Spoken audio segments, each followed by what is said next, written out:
ওষুধ ও চামড়া শিল্প রফতানিতে অবদান রাখবে চীনের দেয়া শুল্কমুক্ত সুবিধা, আশা প্রধানমন্ত্রীর উপদেষ্টার। দুদেশের সম্পর্ক উন্নয়নে গুরুত্বারোপ। মানব পাচারে সহায়তার জন্য কুয়েতে এক ব্যক্তিকে ২৮ কোটি টাকা ঘুষ দেয় আদম ব্যাপারী পাপুল। সন্দেহভাজন দুজনের বিরুদ্ধে গ্রেফতারি পরোয়ানা। সরবরাহ স্বাভাবিক থাকলেও অস্থির চালের বাজার, উত্তরাঞ্চলের মিল ও মোকাম মালিকদের কারসাজি, অভিযোগ ব্যবসায়ীদের।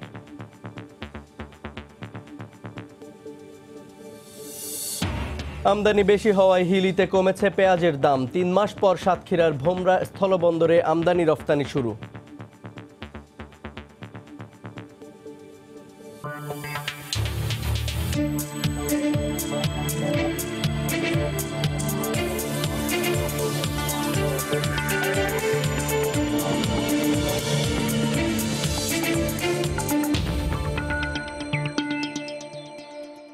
আমন্ত্রণ জানাচ্ছি দেশ ও দেশের বাইরের অর্থ বাণিজ্যের নানা খবর নিয়ে আমাদের নিয়মিত আয়োজন এ সময়ের বাণিজ্যে। আপনাদের সঙ্গে আছি আমি জুবায়ের ফয়সাল। চীনের দেয়া শুল্কমুক্ত সুবিধা কাজে লাগাতে পারলে পোশাক শিল্পের বাইরে ওষুধ ও চামড়া শিল্প রফতানিতে অবদান রাখবে বলে মনে করেন প্রধানমন্ত্রীর বেসরকারি বিনিয়োগ উপদেষ্টা সালমান এফ রহমান। এজন্য পণ্য বহুমুখীকরণে ব্যবসায়ীদের সব ধরনের সহায়তার আশ্বাসও দেন তিনি। তবে দুদেশের ব্যবসায়ী এবং কূটনৈতিক সম্পর্ক উন্নয়ন ছাড়া সুযোগ কাজে লাগানো সম্ভব নয় বলে মনে করেন অর্থনীতিবিদরা। মামুন আবদুল্লাহর রিপোর্ট। ১৪০ কোটি জনসংখ্যার বিশাল সম্ভাবনাময় বাজার চীন। রপ্তানিকারক হিসেবেও বিশ্বে বৃহত্তম দেশটি। স্বাধীনতার পর থেকেই দুদেশের সাথে বেড়েই চলেছে বাণিজ্য ঘাটতি। গেল অর্থ বছরে চীনের সাথে বাংলাদেশের বাণিজ্য ঘাটতি প্রায় $11 বিলিয়ন। সম্প্রতি নতুন করে ৫,১৬১টি পণ্যকে ৯৭% শুল্কমুক্ত সুবিধা দেয় চীন। পরিসংখ্যানে দেখা যায় শুল্কমুক্ত সুবিধার আগে মাত্র ৯৮টি পণ্য রপ্তানি করত বাংলাদেশ।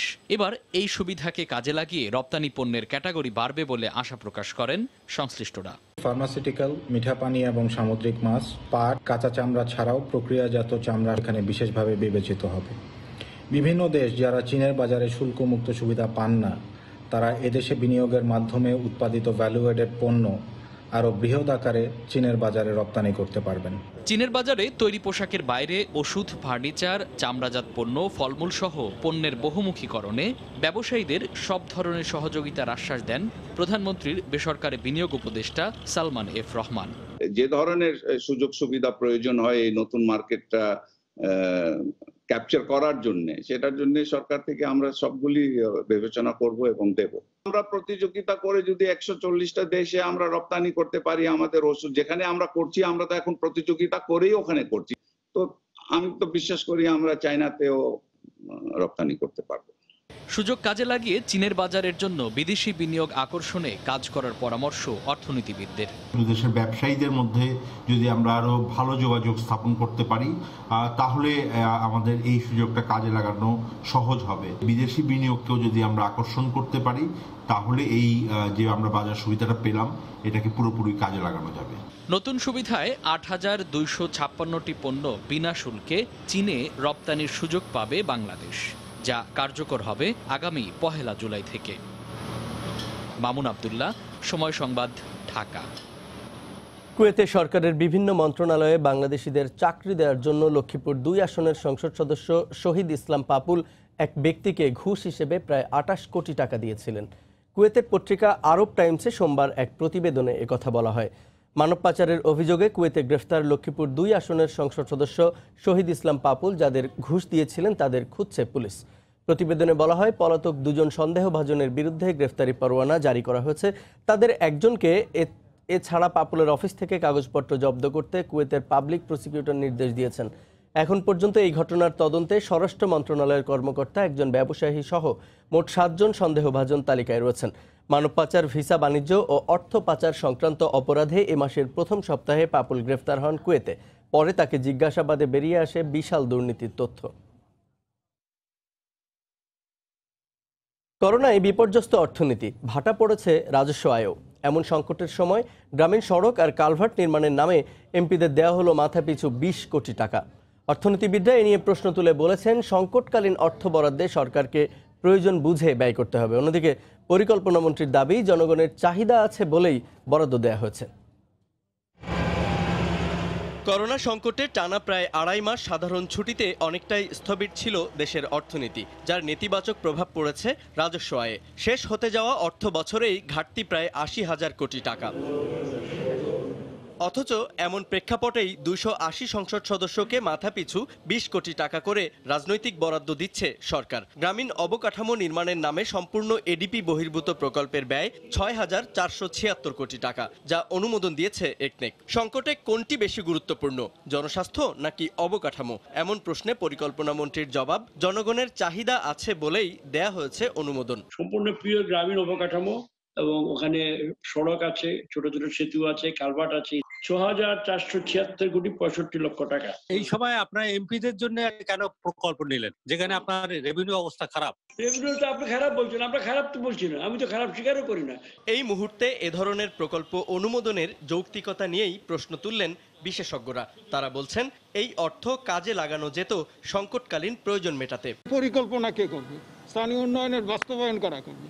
এটা কিন্তু দীর্ঘদিন যাবত একটা বিতর্ক চলছে এবং এটা কিন্তু সলভ হয় নাই। আমি যা রাস্তাঘাট করেছি তা দিয়ে কিন্তু আমার জনগণ চলতে পারবে, কিন্তু জনগণকে বাঁচাতে হবে।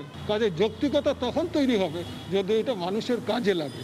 এখান থেকে কিছু অর্থ সাশ্রয় করে করোনা পরিস্থিতির মোকাবেলায় স্বাস্থ্য খাতে ঢেলে সাজানো, অনলাইন শিক্ষার জন্য বরাদ্দ রাখা, কৃষকদের জন্য আরো বেশি পরিমাণে সুরক্ষা প্রদান, সামাজিক সুরক্ষা প্রদান, এগুলোতে আরো বেশি বরাদ্দ দেওয়ার সুযোগ ছিল। ঢাকা, চট্টগ্রাম, খুলনা ও বরিশাল সিটি কর্পোরেশনের আওতাধীন ২০টি আসনের সংসদ সদস্যদের সঙ্গে বিশেষ এই আর্থিক সুবিধার বাইরে থাকছেন সংরক্ষিত নারী আসনের সংসদ সদস্যরাও। জুবায়ের ফয়সাল, সময় সংবাদ, ঢাকা। করোনা প্রাদুর্ভাবে দেশের উন্নয়ন কর্মকাণ্ড ব্যাপকভাবে বাধাগ্রস্ত হচ্ছে উল্লেখ করে প্রধানমন্ত্রী শেখ হাসিনা বলেছেন, উন্নয়ন প্রকল্পগুলোর গতিধারা বজায় রাখতে সরকার সর্বোচ্চ চেষ্টা করে যাচ্ছে। সকালে জাতীয় অর্থনৈতিক পরিষদের নির্বাহী কমিটি একনেক বৈঠকে একথা বলেছেন তিনি। করোনা সতর্কতায় ভিডিও কনফারেন্সে এই সভায় সভাপতিত্ব করেন প্রধানমন্ত্রী। জীবন চলমান রেখে সবাইকে স্বাস্থ্যবিধি মেনে চলার উপর জোর আহ্বান জানান তিনি। করোনা পরিস্থিতিতে একরকম অচলাবস্থার মধ্যেও গুরুত্বপূর্ণ কর্মকাণ্ড চলমান রাখার জোর চেষ্টা করছেন নীতি নির্ধারকরা। রোববার শেরেবাংলা নগরের এনইসি সম্মেলন কক্ষে অনুষ্ঠিত হয়েছে জাতীয় অর্থনৈতিক পরিষদের নির্বাহী কমিটি বা একনেকের নিয়মিত সভা। করোনার সংক্রমণ সতর্কতায় এই বৈঠকে গণভবন থেকেই ভিডিও কনফারেন্সে সভাপতিত্ব করেন প্রধানমন্ত্রী। এ সময় এনইসি সম্মেলন কক্ষে উপস্থিত ছিলেন মন্ত্রিপরিষদের সদস্যসহ সংশ্লিষ্ট ঊর্ধ্বতন কর্মকর্তারা। বৈঠকের শুরুতেই সরকার প্রধান বলেন, মহামারী মোকাবিলার পাশাপাশি তার সরকার সর্বোচ্চ চেষ্টা করছে উন্নয়নের গতিধারা বজায় রাখতে। করোনা ভাইরাসের কারণে আমাদের উন্নয়ন একটা ব্যাহত হচ্ছে, কিন্তু তারপরেও অন্ততপক্ষে আমরা চেষ্টা করে যাচ্ছি এর ধারাবাহিকতা বজায় রেখে যতটুকু সম্ভব আমরা উন্নয়নের গতিটা ধরে রাখবো। সেই কারণেই শত সমস্যার মাঝেও আমরা ব্যবস্থা করেছি। করোনায় পাল্টে যাওয়া পরিস্থিতিতেও চলমান জীবনে সবাইকে সাবধান থাকার জোর অনুরোধ জানান প্রধানমন্ত্রী। সবাই আমাদের স্বাস্থ্যবিধিটা একটু মেনে চলবে। জীবন চলতে থাকবে, কারণ স্থবির থাকতে পারে না, কিন্তু তারপরেও একটু স্বাস্থ্যবিধিটা মেনে চলার জন্য সবাইকে আমি আহ্বান জানাই। এই বৈঠকে ৯,৪৬০ কোটি টাকা ব্যয়ে 10টি প্রকল্পের অনুমোদন দেওয়া হয়েছে। অনলাইন ব্রিফিংয়ে পরিকল্পনা মন্ত্রী এম এ মান্নান জানান, খাল কাটায় অনিয়ম বন্ধের নির্দেশের পাশাপাশি সব জেলখানায় ভার্চুয়াল বা অনলাইনে আদালতের কার্যক্রম চালু করার নির্দেশ দিয়েছেন প্রধানমন্ত্রী। দেবাশিস রায়, সময় সংবাদ, ঢাকা। বাণিজ্য। করোনার এই দুঃসময়ে বাম্পার ফলনের পাশাপাশি সরবরাহ স্বাভাবিক রয়েছে ধান ও চালের, কিন্তু তারপরও উত্তরাঞ্চলের মিল ও মোকাম মালিকদের কারসাজিতে স্থিরতা ফিরছে না চালের বাজারে, এমন অভিযোগ ব্যবসায়ীদের। ভরা এই মৌসুমে চালের গ্রাম চট্টগ্রামে প্রতি কেজিতে কমেছে মাত্র 1 টাকা, অথচ ধানের দাম বাড়ার অজুহাতে গত মাসেই চালের দাম বাড়ানো হয়েছে 5 থেকে 6 টাকা পর্যন্ত।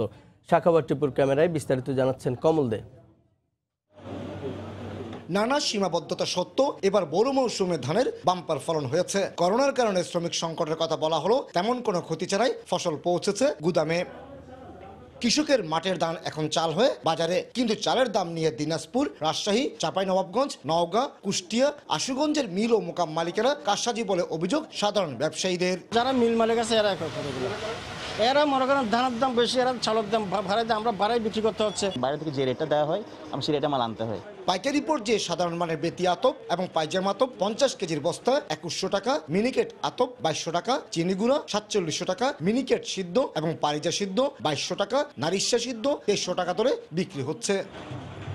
প্রতিটিতে 13 মেট্রিক টন করে দেশের উত্তরাঞ্চল থেকে প্রতিদিন 40 থেকে 50 ট্রাক চাল ঢুকছে চট্টগ্রামের চাকতাই খাতুনগঞ্জ এলাকায়, যার পরিমাণ প্রায় 700 মেট্রিক টন।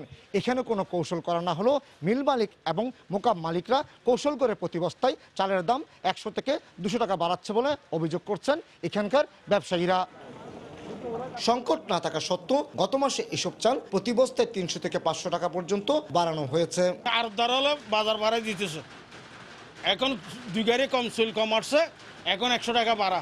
এই অবস্থায় চালের দাম নিয়ন্ত্রণে রাখতে নগরীর চাকতাই এবং তার আশপাশের এলাকার গুদামগুলিতে তদারকি শুরু করেছেন জেলা প্রশাসনের ভ্রাম্যমাণ আদালত। আমি আশা করি যে ওইখানে জেলা প্রশাসন আছে, তারা ইনশাল্লাহ আপনার তাদের বিরুদ্ধে ব্যবস্থা নেবে আর কি। বন্দরনগরীতে চালের গুদাম রয়েছে অন্তত 300, এর মধ্যে কমিশন এজেন্ট 100-র বেশি।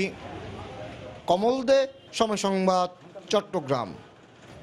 এদিকে দীর্ঘ 3 মাস বন্ধ থাকার পর শুরু হয়েছে সাতক্ষীরার ভোমরা স্থলবন্দরের আমদানি রফতানি কার্যক্রমেতে ফিরতে শুরু করেছে বন্দর কেন্দ্রিক শ্রমিকদের কর্মব্যস্ততা।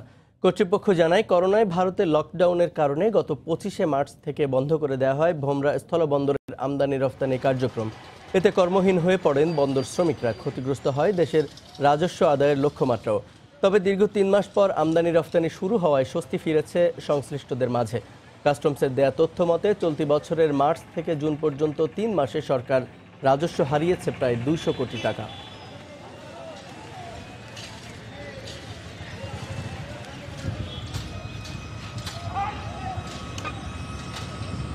হিলিতে হঠাৎ করে কমে গেছে আমদানি করা পেঁয়াজের দাম। প্রতি কেজি পেঁয়াজ বিক্রি হচ্ছে মাত্র 16 থেকে 17 টাকায়। এর প্রভাব পড়তে শুরু করেছে খুচরা বাজারেও। হিলি কাস্টমস কর্তৃপক্ষ জানায়, গেল সপ্তাহের 7 কর্মদিবসে হিলি স্থলবন্দর দিয়ে 278টি ট্রাকে করে 5889 মেট্রিক টন পেঁয়াজ আমদানি হয়েছে। চলতি সপ্তাহের প্রথম 2 দিনে আমদানি হয়েছে আরও 1700 মেট্রিক টন পেঁয়াজ। সেই সঙ্গে যুক্ত হয়েছে গুড়ি গুড়ি বৃষ্টির প্রভাব। এ অবস্থায় কমতে শুরু করেছে আমদানি করা পেঁয়াজের দাম। পাশাপাশি এর প্রভাব পড়তে শুরু করেছে দেশের খুচরা বাজারেও। আমদানিকারকরা বলছেন, চাহিদার তুলনায় আমদানি বেশি হওয়ায় ক্রমেই কমে যাচ্ছে পেঁয়াজের দাম।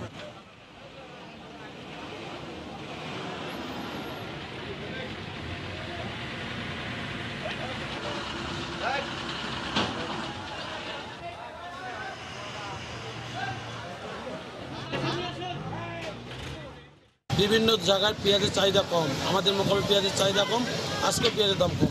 ইন্দুর মালের দাম হচ্ছে 15-16 টাকা, আর নাসিকও তাই যাচ্ছে 15-16 টাকা। মালগুলা ভারতের ওই পারে পার্কে এখনো 200-250 গাড়ি মাল আছে, আর প্রত্যেক দিন আমাদের মাল ঢুকতেছে, পেঁয়াজ ঢুকতেছে। আর ওয়েদার খারাপের কারণে পেঁয়াজগুলা ওই তিরপল খুলতে পারছে না, এই কারণে পেঁয়াজ নষ্ট হয়েছে, এই জন্য বাজার কম। দেখছেন এ সময়ের বাণিজ্য। মৌলিক চাহিদাকে সামনে রেখে করোনা পরবর্তী সংকট মোকাবেলায় সব পক্ষের অংশগ্রহণ জরুরি বলে মনে করেন সরকারের অতিরিক্ত সচিব ডক্টর মঞ্জুরুল হান্নান। রোববার অ্যাকশন এইডের বাজেটে জলবায়ু পরিবর্তন শীর্ষক ভার্চুয়াল আলোচনায় একথা বলেন তিনি। আলোচকদের মতে, জলবায়ু পরিবর্তনের নেতিবাচক প্রভাব ঠেকাতে দরকার সরকারি বেসরকারি সমন্বিত উদ্যোগ। COVID-19 plus climate change impacts, এই দুইটাকে একত্রিত করে আর খাদ্য নিরাপত্তা, স্বাস্থ্য নিরাপত্তা, জীবন জীবিকা নিরাপত্তা এবং বাসস্থানের নিরাপত্তা, এই 4টা নিরাপত্তাকে কিভাবে আমরা তার ক্যাপাসিটি বিল্ডিং এ ইনক্লুড করতে পারি, সেই বিষয়ে গবেষণা, সেই বিষয়ে নলেজ জেনারেশন, সেই বিষয়ে কার্যক্রম নেওয়ার বিষয়টা অত্যন্ত জরুরি। এবং এইটা আমি মনে করি যে আমাদের সকলকেই এই বিষয়ে সোচ্চার থাকা উচিত। কৃষি মন্ত্রণালয় এক রকমের কাজ, পানি মন্ত্রণালয় আর এক রকমের কাজ। প্রত্যেকটা বিষয় এবং বেসরকারি পর্যায়েও প্রত্যেকটা প্রতিষ্ঠানের জানা উচিত যে তাদের কি করণীয় আছে ক্লাইমেট চেঞ্জ সম্বন্ধে। করোনা পরিস্থিতি ও ঘূর্ণিঝড় আম্পানে ক্ষতিগ্রস্ত মৎস্য ঘেরে চিংড়ির রোগ নির্ণয় ও চাষিদের সেবা প্রদানের জন্য বাগেরহাটে চালু হয়েছে ভ্রাম্যমাণ মৎস্য ক্লিনিক। বছর জুড়ে চাষিদের দোরগোড়ায় সেবা পৌঁছে দিতে চিংড়ি গবেষণা কেন্দ্রের এই উদ্যোগ বলে জানান প্রধান বৈজ্ঞানিক কর্মকর্তা। এতে দারুণ খুশি চাষি ও ব্যবসায়ীরা। বাগেরহাট প্রতিনিধি আলী আকবর টুটুলের পাঠানো ছবি ও তথ্য নিয়ে রিপোর্ট। করোনা পরিস্থিতিতে মৎস্য চাষিরা গবেষণা কেন্দ্রে আসতে পারছেন না। এই অবস্থায় চাষিদের দোরগোড়ায় সেবা পৌঁছে দিতে ভ্রাম্যমাণ মৎস্য ক্লিনিক চালু করে বাগেরহাট চিংড়ি গবেষণা কেন্দ্র। চাষিদের ফোন পেলেই চলে যান চিংড়ি গবেষণা কেন্দ্রের 7 সদস্যের একটি দল। দ্রুত সময়ের মধ্যে খামারে বসে সেবা পেয়ে দারুণ খুশি চাষিরা। আমরা করোনার কারণে বেশি অফিসে যাইতে পারি না, যার কারণে এরা এখানে আসছিল, এসে এরা মাটি পানি পরীক্ষা করছে এবং আমাদের পরামর্শ দিয়ে গেছে। মাটি পানি এগুলো পরীক্ষা নিরীক্ষা করে আমাদের সাথে সহযোগিতা করছেন, যাতে আমরা খুব খুশি আছি। যদিও এটা আগে চালু করা উচিত ছিল, তাহলে হয়তো চিংড়ি চাষিরা অনেক উপকৃত হতো। তারপরও যখন চালু করেছে এই ধারা যেন অব্যাহত থাকে। চাষিদের প্রয়োজনীয় সেবা ও পরামর্শ দিতেই এমন উদ্যোগ বলে জানান সংশ্লিষ্টরা। মাটি পরীক্ষা, পানি পরীক্ষা, চিংড়ি স্বাস্থ্য পরীক্ষা, এই সেবাগুলো আমরা তাদেরকে দিচ্ছি। মৎস্য খাদ্যের গুণাগুণ পর্যবেক্ষণ এবং চিংড়ির স্বাস্থ্য পর্যবেক্ষণ করে আমরা তাদেরকে সহায়তা করে যাচ্ছি এবং এটা চলমান রবে। করোনার কারণে এই সময়ে আমরা আমাদের এই ক্লিনিক ব্যবস্থাটি চালু করেছি, যাতে চাষিরা তাদের দোরগোড়ায় কিছুটা সহযোগিতা পান। ঘেরের মাটি, পানি, খাদ্যের গুণাগুণ ও রোগ নির্ণয়ে 2000 নমুনা পরীক্ষা এবং 1500 চাষিকে চিংড়ি চাষ ও রোগ বিষয়ে পরামর্শ সেবা দিয়েছে চিংড়ি গবেষণা কেন্দ্র। সময় সংবাদ, বাগেরহাট।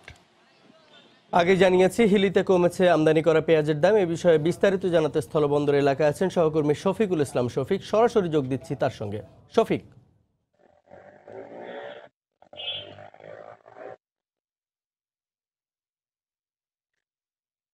ধন্যবাদ জুবায়ের। দীর্ঘ 2.5 মাস হিলিস্থল বন্দর দিয়ে টোটাল আমদানি এবং রপ্তানি বন্ধ থাকার পর গত 8 তারিখে কিন্তু হিলিস্থল বন্দর দিয়ে কিন্তু মূলত আমদানি এবং রপ্তানি শুরু হয়েছে। গত এক সপ্তাহ যদি আপনাকে বলি, সব ধরনের পণ্য আমদানি এবং রপ্তানি দুটো কিন্তু স্বাভাবিক আছে। গত এক সপ্তাহ হিলিস্থল বন্দর দিয়ে কিন্তু এখানে শুধুমাত্র যদি বলি পেঁয়াজ আমদানি হয়েছে গত 7 দিনে 278 ভারতীয় ট্রাকে, সেখানে প্রায় 6000 মেট্রিক টন পেঁয়াজ আমদানি হয়েছে।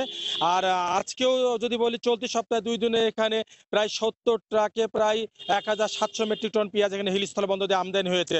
আমদানি পর্যাপ্ত হওয়ার পর কিন্তু হিলিস্থল বন্দরে আমরা দেখেছি গত সপ্তাহে প্রতি কেজি পেঁয়াজ এখানে 24-25 টাকা 27 টাকা পর্যন্ত বিক্রি হয়েছিল। সেই পেঁয়াজটা কিন্তু গতকাল থেকে আজকে বিক্রি হচ্ছে কিন্তু 16 থেকে 17 টাকা দরে বিক্রি হচ্ছে। আর এই যে দাম কমার কারণে এখানে প্রায় স্বস্তি ফিরে এসেছে। বিভিন্ন দূর দূরান্ত থেকে যে পাইকারি আসছেন এবং সাধারণ ক্রেতাদের মধ্যে কিন্তু একটা স্বস্তি ফিরে এসেছে। আর আমি আমদানিকারকদের সাথে কথা বলেছিলাম, আমদানিকারকরা আমাকে যেমন বলেছেন যে তাদেরকে 180 বা 200 ডলার এলসি করতে হচ্ছে।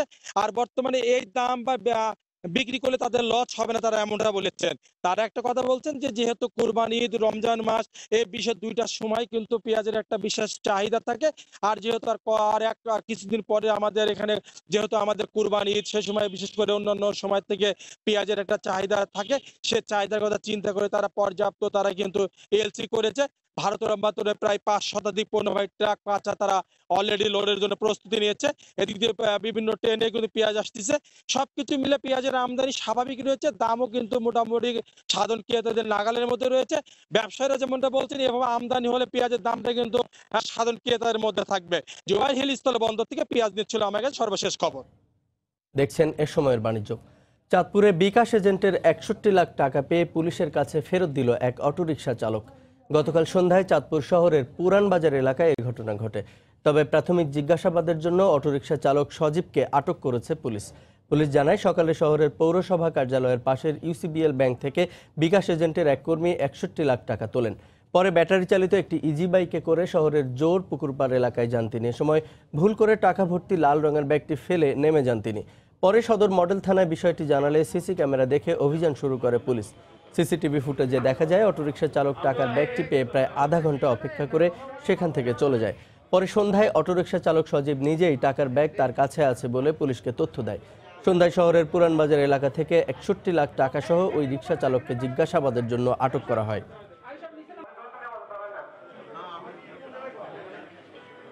কুমিল্লা মেডিকেল কলেজ হাসপাতালে করোনা ডেডিকেটেড ইউনিটে চালু হতে যাচ্ছে 5 শয্যার নতুন আইসিইউ ইউনিট। অর্থ মন্ত্রণালয়ের সহযোগিতায় বেসরকারি উদ্যোগে 5টি আইসিইউ বেডের সরঞ্জামাদি হাসপাতালের উপপরিচালক ডাক্তার ফরিদুল আলমের কাছে হস্তান্তর করা হয়। জনবল নিয়োগ হলে দ্রুত আইসিইউ ইউনিট 2 চালু করা হবে বলে জানায় হাসপাতাল কর্তৃপক্ষ। চলতি মাসেই 10টি আইসিইউ বেড সহ 154 শয্যার প্রথম কোভিড ইউনিটটি চালু হয়।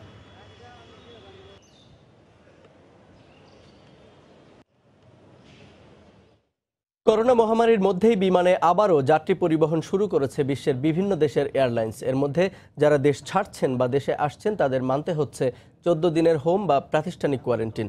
তবে গেল প্রায় 6 মাস বিশ্বব্যাপী লকডাউন আর যাত্রীবাহী বিমান চলাচল বন্ধ থাকায় যে আর্থিক ক্ষতি হয়েছে তা পুষিয়ে নিতে আরও কয়েক বছর সময় লাগবে বলে মনে করেন বিমান খাত সংশ্লিষ্টরা।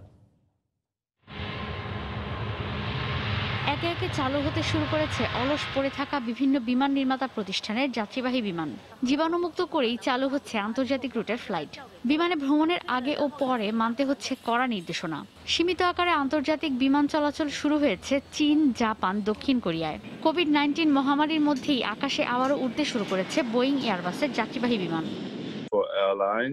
এখন যদি করোনার দ্বিতীয় ধাপের সংক্রমণ শুরু হয়, বিভিন্ন দেশের সরকারকে লকডাউনের বিকল্প পদক্ষেপ নেওয়ার আহ্বান জানাবো। এর মধ্যে আমাদের অনেক বেশি লোকসান হয়ে গেছে। চলতি বছর লোকসান দাঁড়াতে পারে প্রায় $42,000 কোটি। 2021 সালে আয় $53,000 কোটি নিয়ে যেতে হবে। কোনো দেশ এখনো অভ্যন্তরীণ রুটে বিমান চলাচলেই সীমাবদ্ধ। সিট খালি রেখে বিমানে ভ্রমণের বিপক্ষে মত পোষণ করছে অনেক এয়ারলাইন্স। আমাদের খুব দ্রুতই সবকিছু শুরু করতে হবে। ধীরে ধীরে সব দেশের সীমান্তগুলো উন্মুক্ত করে দিতে হবে, কারণ আমরা সব ধরনের পূর্ব প্রস্তুতি নিয়েই মাঠে নামছি। এর মধ্যে লোকসানের জর্জরিত অবস্থায় যুক্তরাষ্ট্র আর ইউরোপের এয়ারলাইন্সগুলো। পর্যটন ব্যবসায় ধস নামায় লোকসানে কর্মী ছাঁটাইয়ের প্রস্তুতি নিচ্ছে বৃহত্তম সব এয়ারলাইন্স। ঈশিতা ব্রহ্ম, সময় সংবাদ।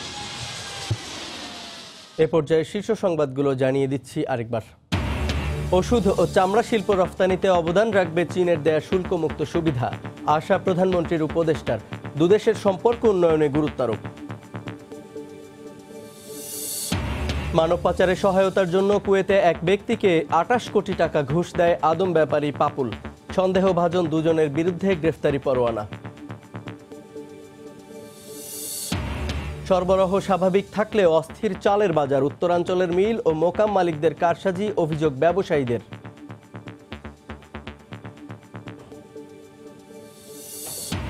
আমদানি বেশি হওয়ায় হিলিতে কমেছে পেঁয়াজের দাম। 3 মাস পর সাতক্ষীরার ভোমরা স্থলবন্দরে আমদানি রফতানি শুরু।